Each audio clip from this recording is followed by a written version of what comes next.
What's up there, everybody? Pete Pardo here from Sea of Tranquility. Welcome to another episode of What's Hot with Sea of Tranquility. It's Wednesday, new review day here on the channel. Today we're going to take a look at the brand new seventh full-length studio album from this Japanese band, this Japanese doom band. They're on Rise Above Records.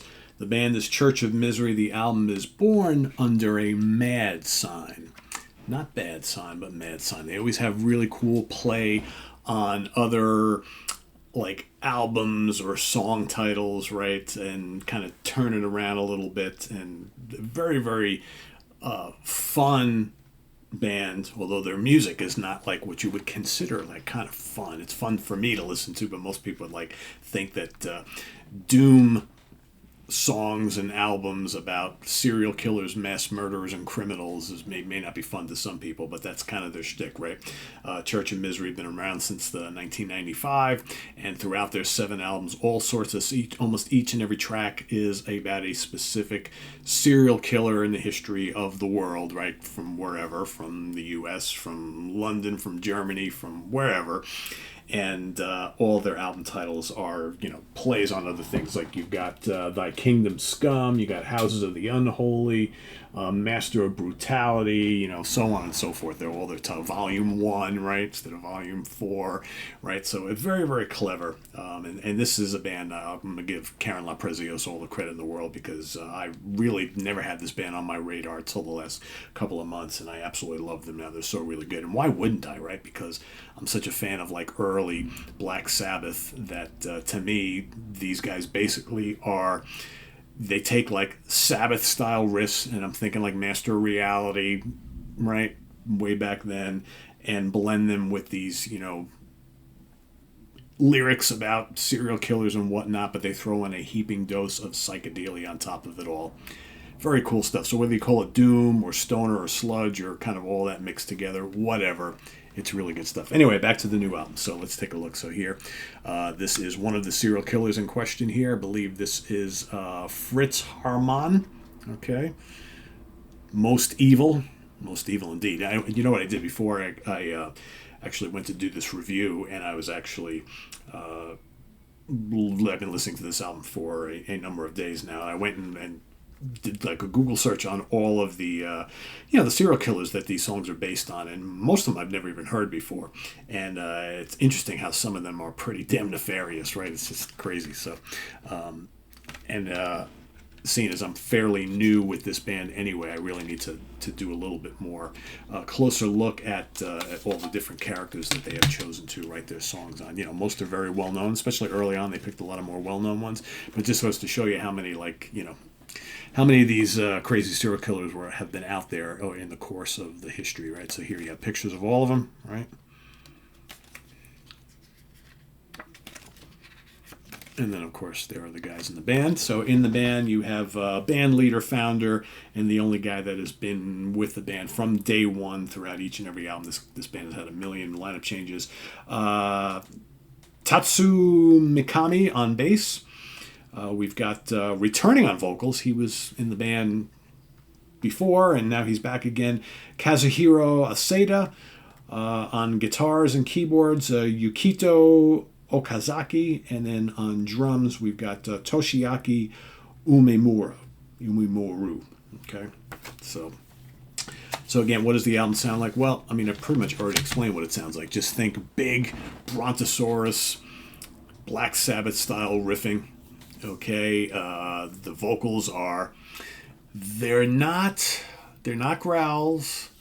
They're kind of more like sludge style, gravelly, gruff vocals, right? It's the best way I can explain it. It just totally fits the music. And most of the songs are slow, mid-tempo crushers with waves of fuzz and distortion on the riffs and wah-wah guitar solos and lots of atmosphere and drama. The last track on the album, Butcher Baker, which is based on the serial killer Robert Hansen, is like almost 10 minutes long, and there's some cool guitar solos and weird bits of psychedelia going on through there. There's even one cover on the song, which is a song called Spoiler, and that's from the late 60s, early 70s band called Haystacks Balboa. And that's fun too. That's probably my least favorite song on the album because the rest of the stuff is so good. But you've got the Beltway Sniper, which is all about John Allen Muhammad. So this is a serial killer that I do remember. It was him and another gentleman in, I guess it was the early 2000s, if I remember correctly. They were kind of killing people with sniper rifles from various locations in the D.C. area. And they were caught, and he was put to death a number of years ago. You've got Most Evil, which is based on Fritz Harmon. That's the one I just mentioned. Look that guy up. Boy, he... you got Freeway Madness Boogie, which is based on Randy Kraft. Murder Castle Blues, which is based on H.H. Holmes. Like I said, you got Spoiler, then Come and Get Me Sucker, which is based on the killer David Koresh. That's a really good song. That's actually probably the catchiest song on the album. I really like the chorus on there. But all throughout, loads of great big riffs and just, it says it right here. Worship, riff, or die. Basically what it's all about. It's what these guys are all about. If you haven't listened to Church of Misery, all their albums are just like this. I was talking to Karen about this a couple days ago, and she said she thinks that this album is a little more heavy on the psych end of things than prior albums.